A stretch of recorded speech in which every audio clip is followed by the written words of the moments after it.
In a small village nestled between rolling hills and a dense forest, there lived a beautiful princess named Nia. She was known throughout the land for her kind heart and gentle nature. She always wore flowing robes made of fine, brightly colored fabrics that fluttered gracefully in the wind, and her favorite necklace, a gift from her mother, hung around her neck, shimmering with precious stones. Princess Nia was loved by everyone in the village. She was always there to help, whether it was tending to the sick, comforting the sorrowful, or sharing stories with the children. Despite her royal status, she never acted superior and treated everyone with kindness and respect. However, a dark cloud hung over the village. An old prophecy foretold that the child of a princess would bring great misfortune and destruction. As fate would have it, Princess Nia was pregnant.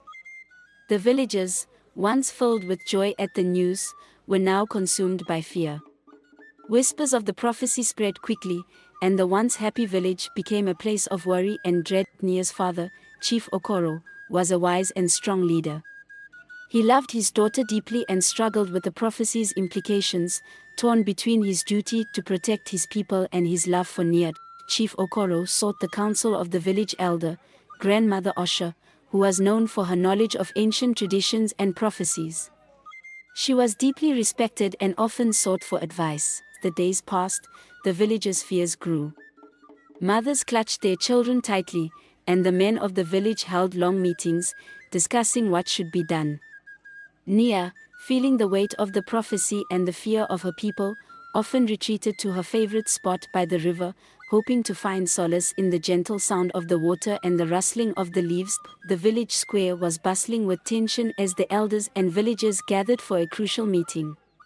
The sky, overcast with dark clouds, mirrored the unease that had settled over the village. Chief Okoro stood at the center, his face a mask of conflicted emotions. "Friends, family, we are here to discuss the prophecy," Chief Okoro began, his deep voice resonating through the crowd. "I know you are all worried. My daughter, Princess Nia, is expecting a child, and the prophecy foretells that this child will bring destruction." The villagers murmured amongst themselves, their fear evident. Old Kofi, a respected elder with a face creased by years of wisdom and hardship, stepped forward. "Chief Okoro," Kofi said, his voice steady but somber, "we must think of the village. The prophecy is clear. If the child brings destruction, we must prevent it. We cannot allow harm to come to our home." Nods of agreement spread through the crowd. The air was thick with anxiety. Nia, standing by the river, overheard the voices and felt a pang in her heart. She knew the villagers loved her, but their fear was overpowering their affection. Grandmother Osha, leaning on her wooden staff, spoke up. "Prophecies are not always as they seem. They can be misinterpreted. We must tread carefully. This child could also bring great change, not necessarily destruction." A younger man, Adisa, with bright eyes and a voice full of urgency, interrupted.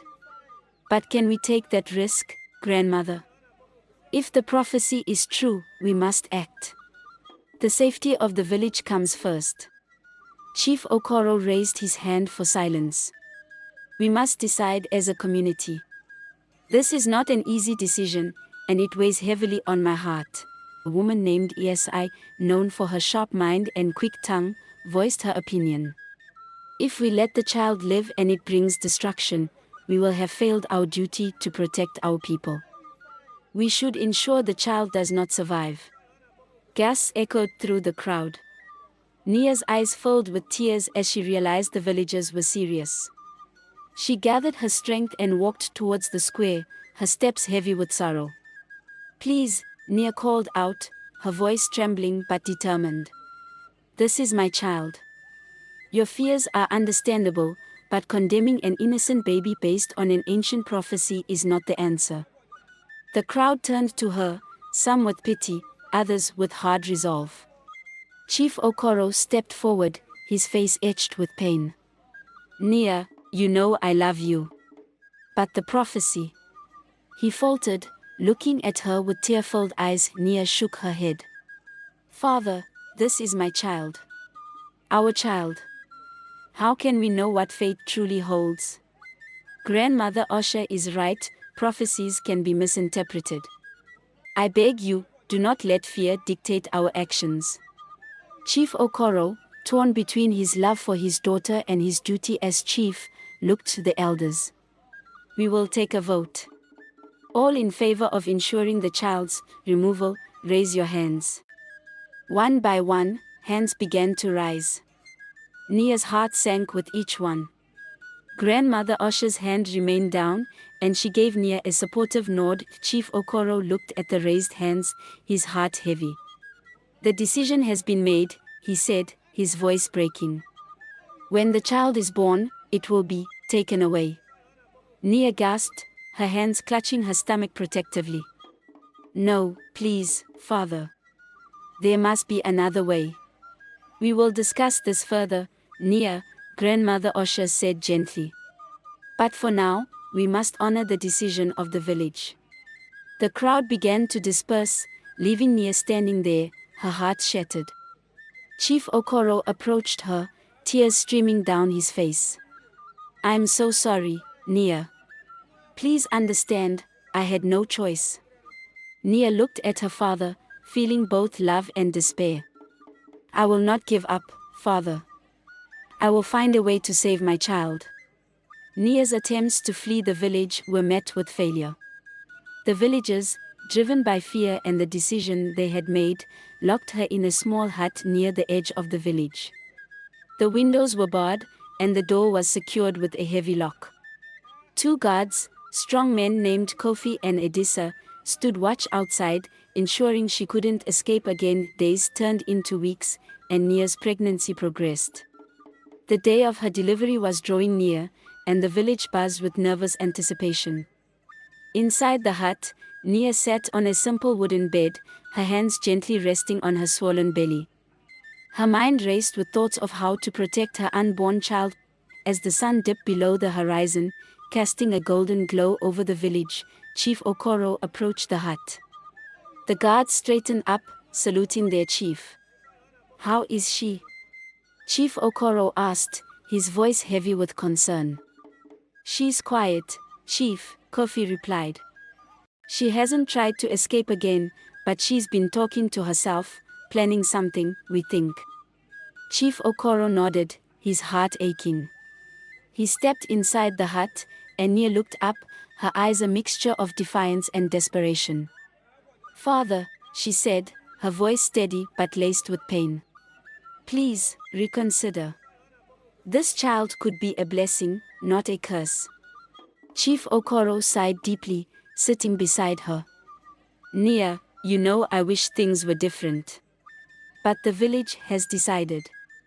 I cannot go against their will. Nia reached out, gripping her father's hand. You are the chief. You have the power to change their minds. Don't let fear destroy our family. Tears welled up in Chief Okoro's eyes. I wish I could, my child. But my duty is to protect our people. Nia closed her eyes, feeling a tear slide down her cheek. I will not stop fighting for my baby, father. I will find a way. Chief Okoro stood, his heart heavy. Rest, Nia. The time is near. I pray you find peace in your heart. As he left the hut, the guards resumed their watch. Nia lay back on the bed, her mind whirling with plans and prayers.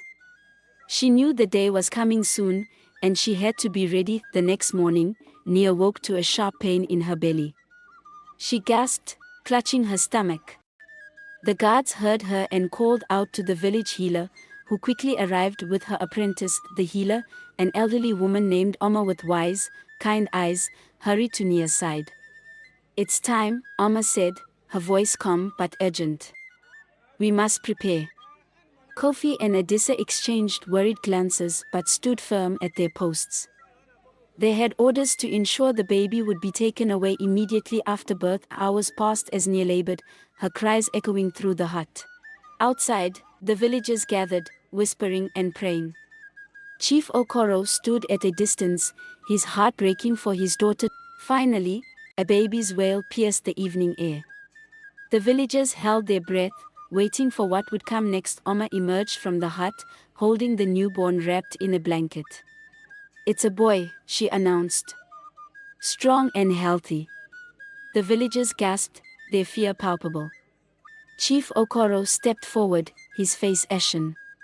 "Bring the child to me," he commanded, though his voice wavered. Oma hesitated, looking back at Nia, who was weak but defiant.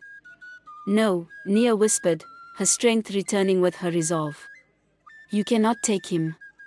Chief Okoro entered the hut, standing over his daughter. "Nia, you know what must be done." Nia shook her head, clutching her baby tightly. "I will not let you. This child is innocent." Chief Okoro's face contorted with sorrow. "Please, Nia. Don't make this harder than it already is." "Father, look at him," she pleaded. "He is not a curse. He is our future." The conversation is cut short. The guards carried the baby to the altar, where the village shaman awaited. The shaman's eyes gleamed with a mix of sadness and resolve as he took the baby from the guards. Nia struggled against Oma's grasp, screaming and pleading for her child. The shaman raised the baby to the sky, and the villagers bowed their heads in unison. The air was heavy with the weight of tradition and fate. The shaman's voice echoed through the silence. "Oh, gods of our ancestors, we offer the sacrifice to appease your wrath and ensure our village's survival." Nia's cries grew louder, her body racked with sobs. Chief Okoro's face contorted in anguish, but he did not move to stop the ritual. The shaman's hands hovered over the altar, preparing to end the baby's life. Suddenly, a loud rumble shook the ground, and the sky darkened. The villagers gasped as a bolt of lightning struck the altar, sending the shaman flying. The baby was thrown from his hands, landing safely in Nia's outstretched arms. The villagers stared in awe as Nia clutched her baby close, tears of joy streaming down her face. Chief Okoro's eyes met Nia's, and he nodded, a small smile on his face. The prophecy had been defied, and the baby's fate had been altered.